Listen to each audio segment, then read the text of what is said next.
उत्तराखंड में 2 दिसंबर से नगर निगमों की जिम्मेदारी जिलाधिकारी और अन्य निकायों के कामकाज एसडीएम रैंक के अधिकारी संभालेंगे।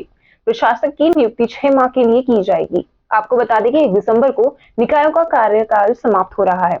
निकाय चुनाव न करने पर सरकार इनसे प्रशासक तैनात कर देगी। प्रदेश में करीब 84 नगर निकाय के बोर्ड का कार्यालय 1 दिसंबर को पूरा हो जाएगा। इस बार चुनाव समय पर नहीं होने के कारण शहरी विकास विभाग आगामी 1 दिसंबर को निकायों में प्रशासक की नियुक्ति करने की तैयारी कर रहा है। वही चुनाव समय पर न करने को लेकर विपक्ष सरकार पर कई सवाल खड़े हो रहे हैं। विपक्ष का कहना है कि सरकार की नीति थी कि नहीं समय पर चुनाव कर पाने की, इस वजह से चुनाव समय पर नहीं हो रहे हैं।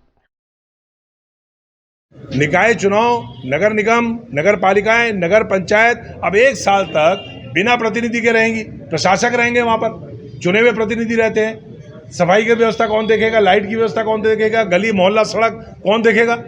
आज प्रदेश के अंदर जो हालात पूरे बदतर कर दिए हैं सरकार ने, सरकार डर के मारे, हार का डर है, इसलिए चुनाव से भाग गई है।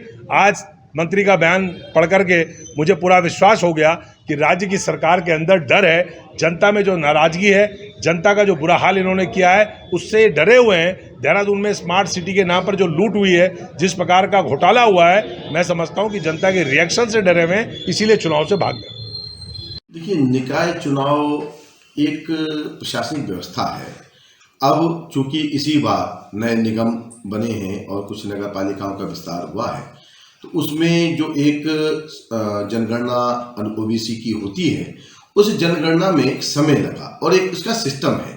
अब चूंकि प्रक्रिया चालू है और आप लोग भी अखबारों में पढ़ रहे होंगे कि अब इस जनगणना को अब प्रदेश के सामने प्रस्तुत किया गया है, जिसमें निर्णय होने का समय करीब जनवरी तक आएगा।